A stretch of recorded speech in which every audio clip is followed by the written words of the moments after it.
wal istifada wal hatha ala tamassuki bi kitabillahi wa sunnati Rasulillah sallallahu alaihi wasallam wa du'a ila al huda wad dalalata ala al khair ibtigha'a wajhillah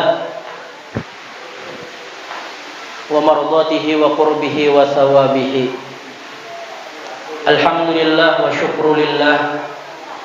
Kembali pada malam hari ini kita dikumpulkan oleh Allah Subhanahu wa ta'ala di tempat yang mulia ini dengan niat dan tujuan yang sama, yaitu untuk menuntut ilmu agama. Mudah-mudahan Allah Subhanahu wa ta'ala memberikan kita ilmu yang bermanfaat di dunia dan di akhirat, dan mudah-mudahan Allah Subhanahu wa ta'ala menggolongkan kita dalam orang yang cinta dengan ilmu, orang yang cinta dengan Rasulullah sallallahu alaihi wasallam, dan orang yang nantinya akan dikumpulkan bersama-sama dengan Rasulullah sallallahu alaihi wasallam. Salawat serta salam selalu terlimpah kepada junjungan kita Nabi besar Muhammad sallallahu alaihi wasallam beserta para keluarga, sahabat, tabi'in ila yaumil qiyamah. Di sini kita membahas tentang masalah yang berkenaan dengan ilmu fikih, yang mana kemarin Al-Habib Ahmad bin Zaid, beliau di dalam kitab ini membahas tentang ilmu usuluddin, yaitu tentang ilmu yang berhubungan dengan ilmu tauhid. Nah, jadi sekarang kita masuk di dalam pembahasan yaitu ilmu fikih. Nah, jadi kenapa jadi Al-Imam Ahmad bin Zaid Al-Habsyi di permulaan kitab beliau membahas tentang ilmu tauhid?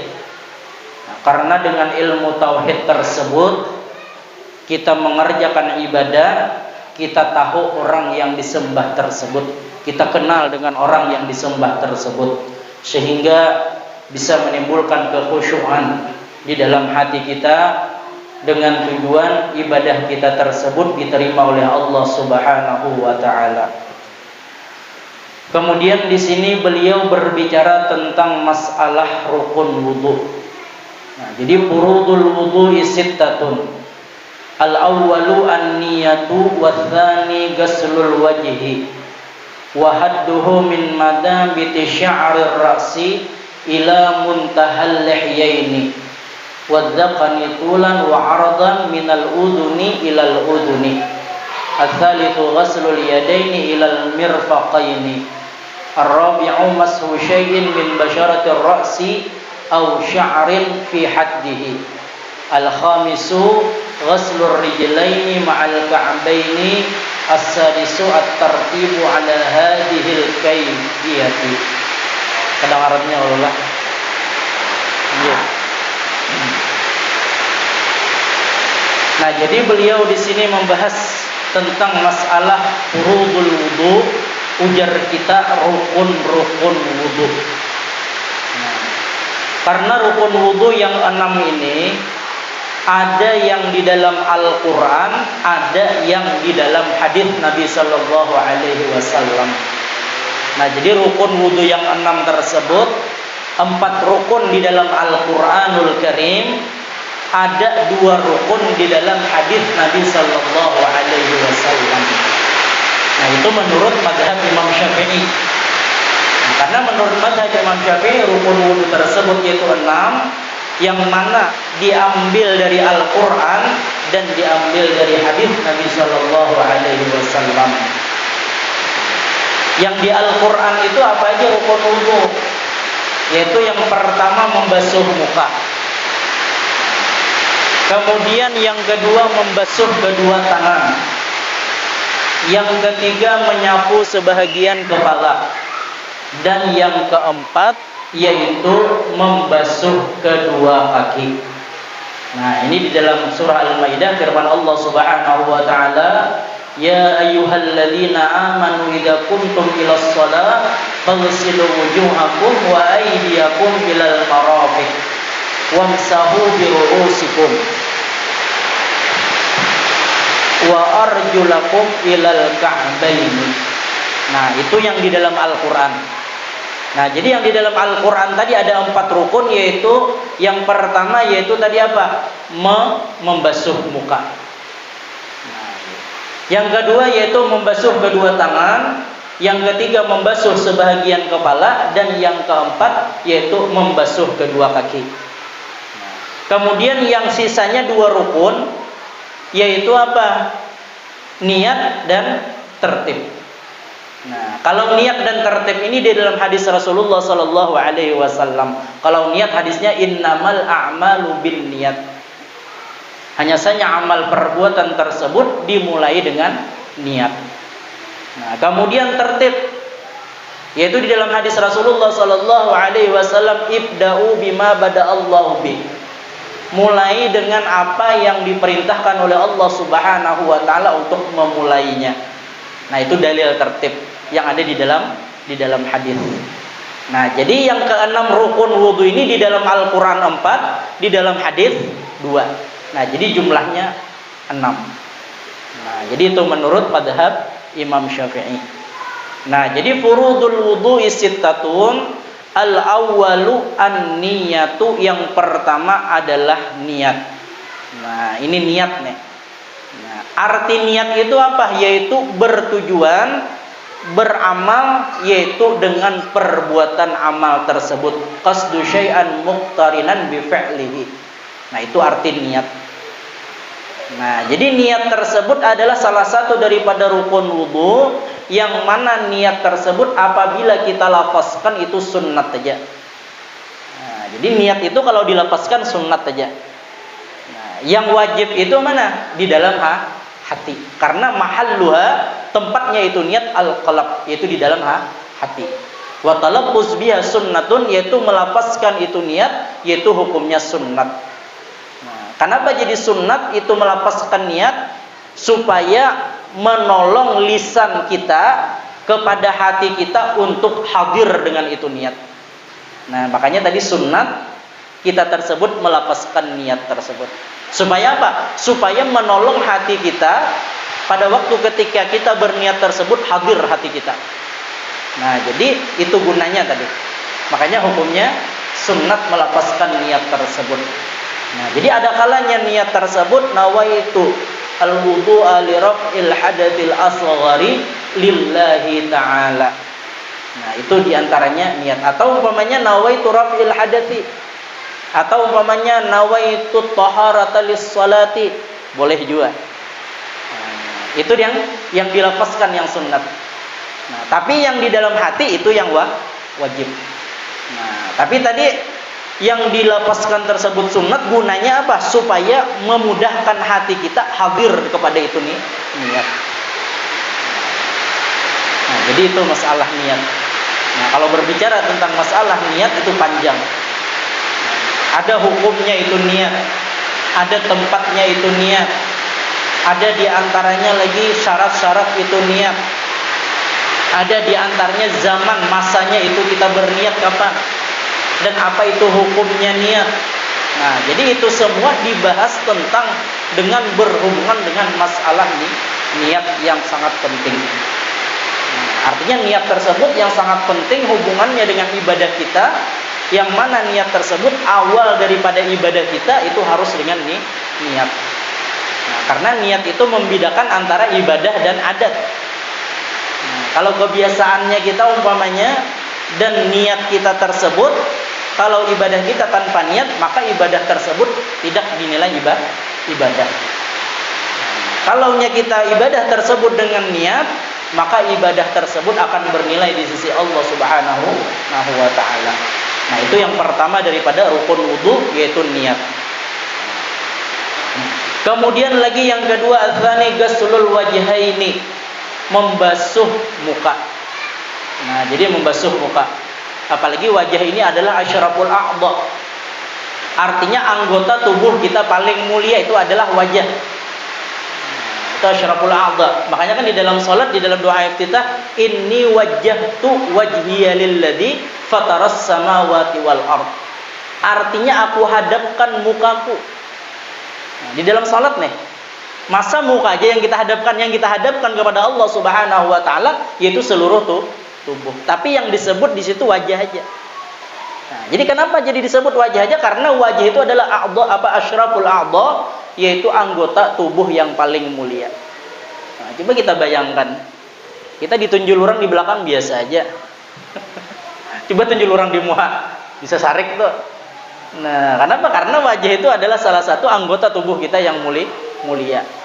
Nah, makanya di dalam wudu pun kita disuruh untuk membasuh wajah kita. Nah, kemudian lagi wahadduhu, dan batasnya itu wajah min manabiti sya'rir ra'si ila muntahal lihyaini. Yaitu batasnya itu wajah, nang ngaran wajah itu nang mana gerang nang wajib tadi pada waktu ketika kita berwudu untuk dibasuh.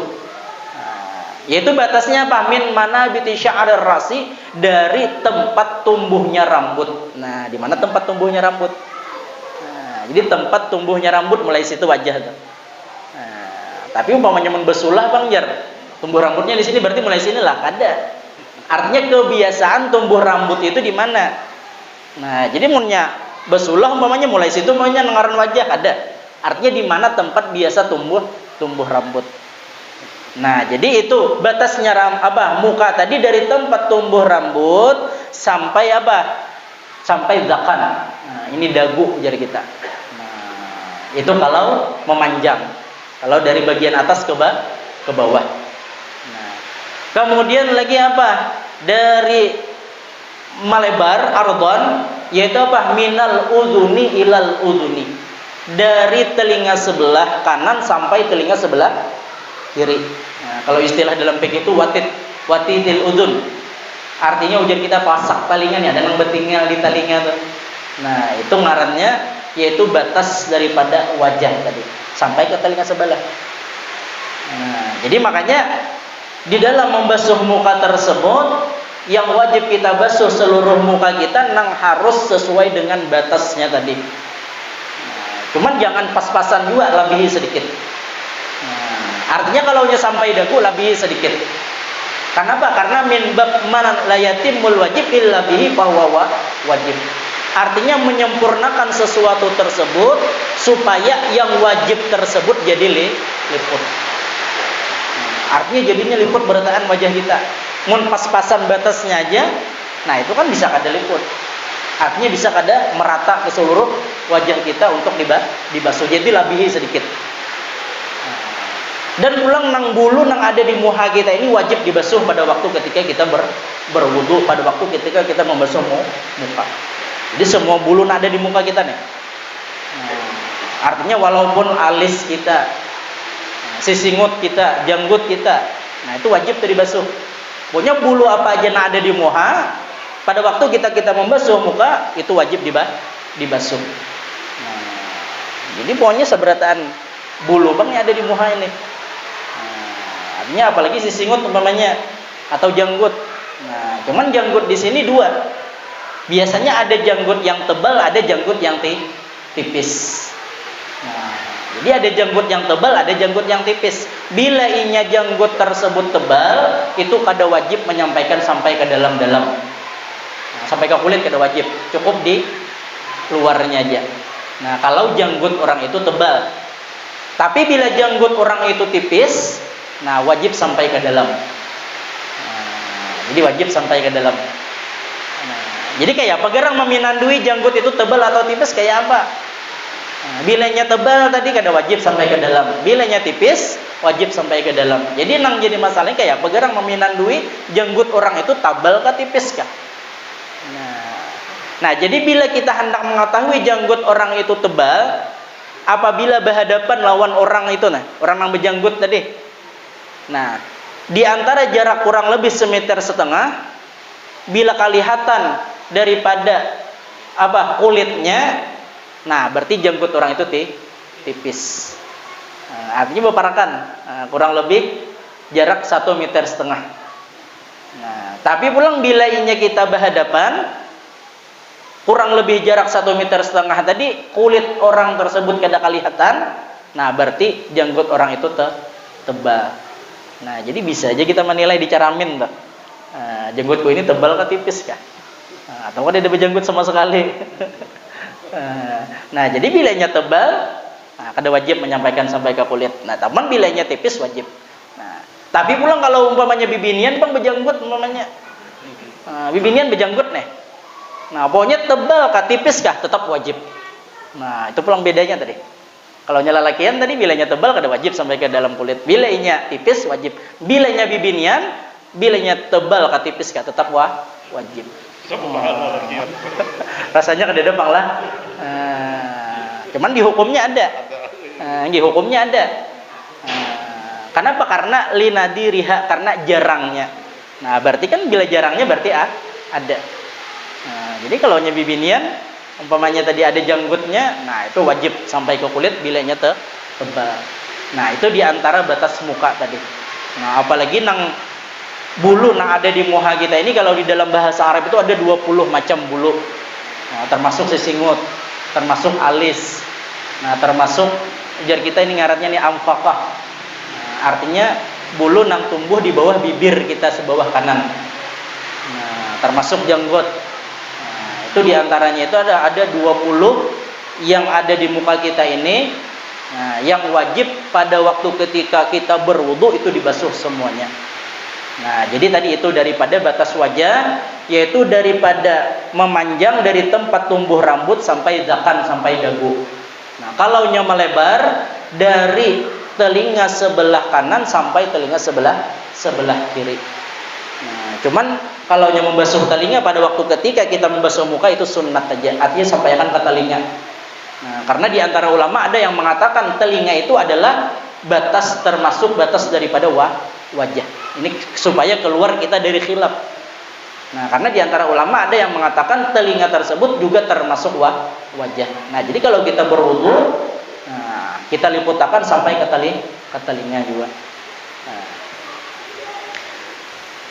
Nah, jadi itu tadi baik jihad memanjang atau jihad melebar daripada wajah kita. Nah, kemudian lagi yang ketiga, ghuslul yadaini ilal mirfaqaini, membasuh kedua tangan sampai kepada kedua siku.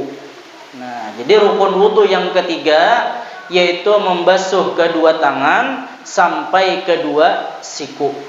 Nah, mulai mana tangan tersebut? Mulai ujung jari kita. Nah, jadi mulai ujung jari sampai lawan siku. Nah, artinya kita lebihi sedikit ke atas pada siku. Nah, supaya tadi apa? Ma la yatimul wajib illa bihi bahwa wajib. Artinya jangan sampai pas. Nah, artinya paskan batasnya itu di siku. Artinya lebihi sedikit ke atas. Nah, supaya apa? Supaya liput berataan tadi. Artinya supaya merata air tersebut di basuhan wajib itu. Nah, jadi itu diantaranya tadi. Artinya tangan kita, baik tangan kanan atau tangan kiri, nah itu sama aja. Nah, artinya batas daripada tangan tersebut. Nah, cuman kalau hendak lebih afdol lagi sampai ke bawah daripada ketiak di sini.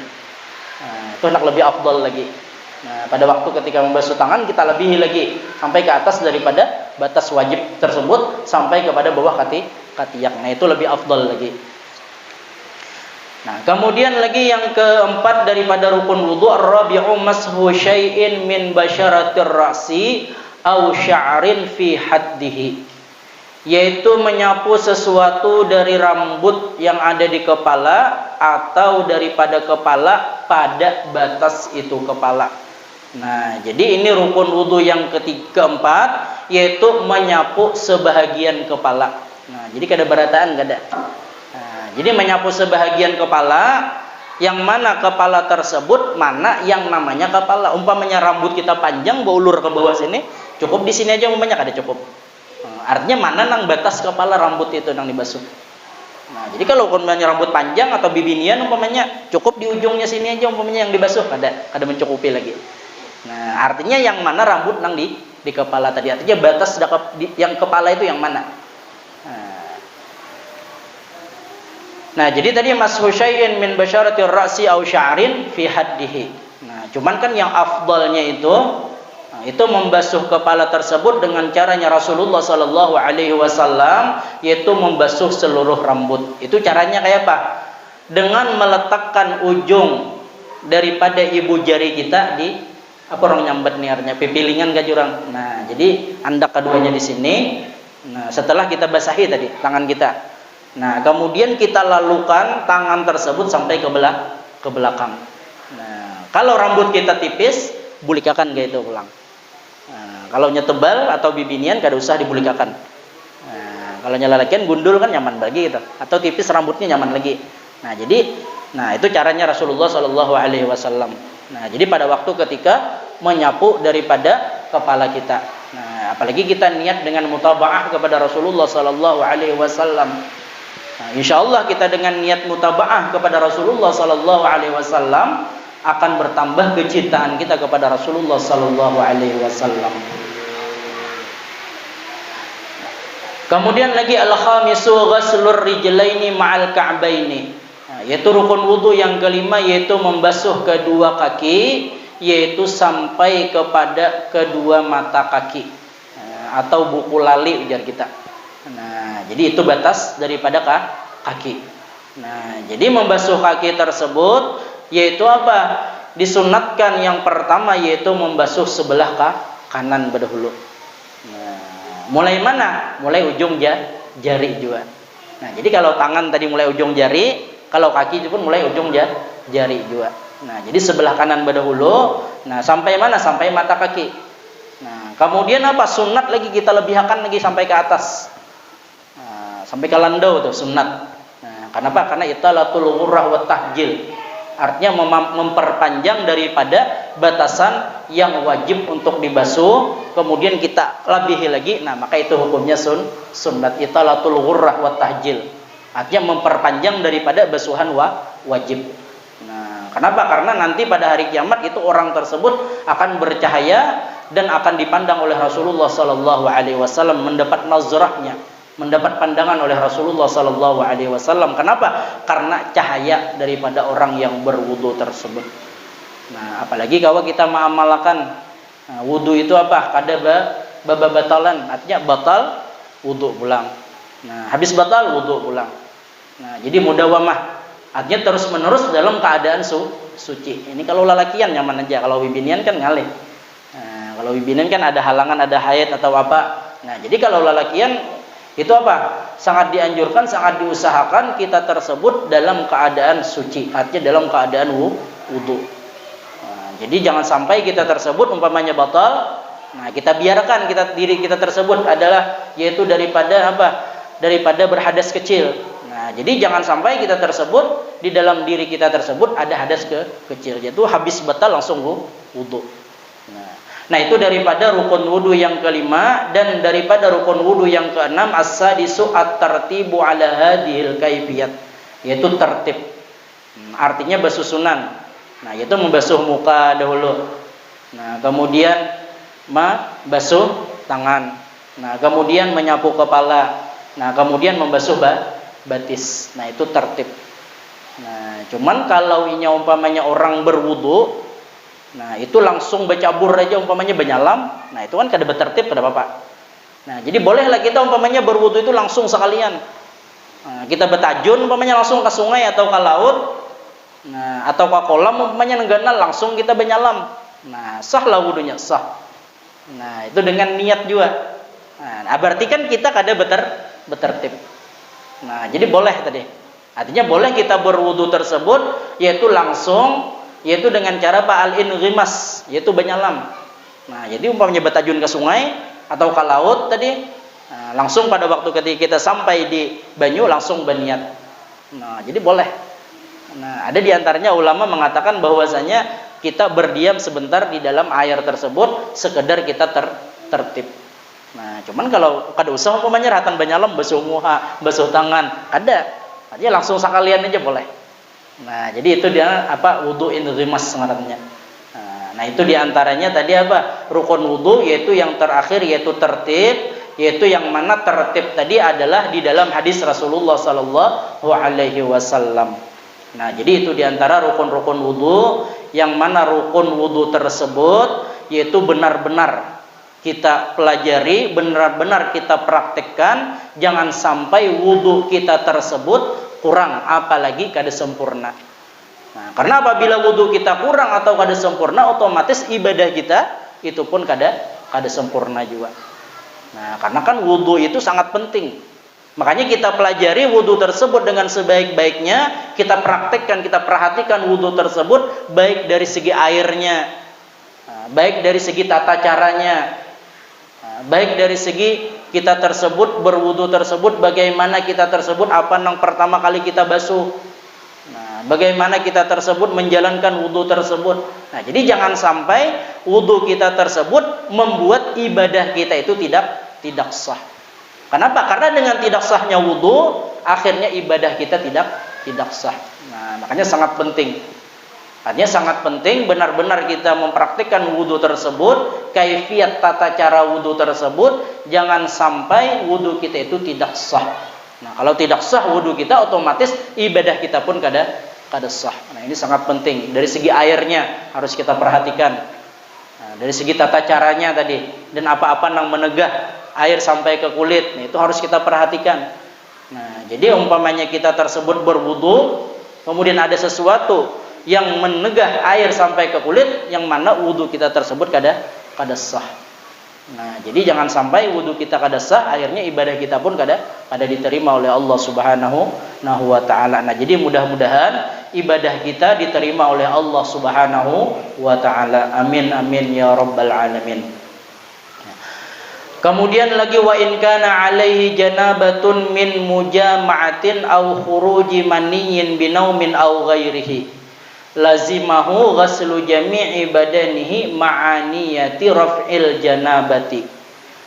Dan jika adalah seseorang tersebut junub, atau ujar kita berhadas besar, min mujama'atin daripada sebab jima', au khuruju maniyyin binaumin au ghairihi, atau keluar mani dengan sebab tidur atau yang lainnya, lazimahu ghaslu jami'i badanihi, wajib membasuh seluruh badannya, ma'aniyati raf'il janabati, beserta niat mengangkat daripada junub.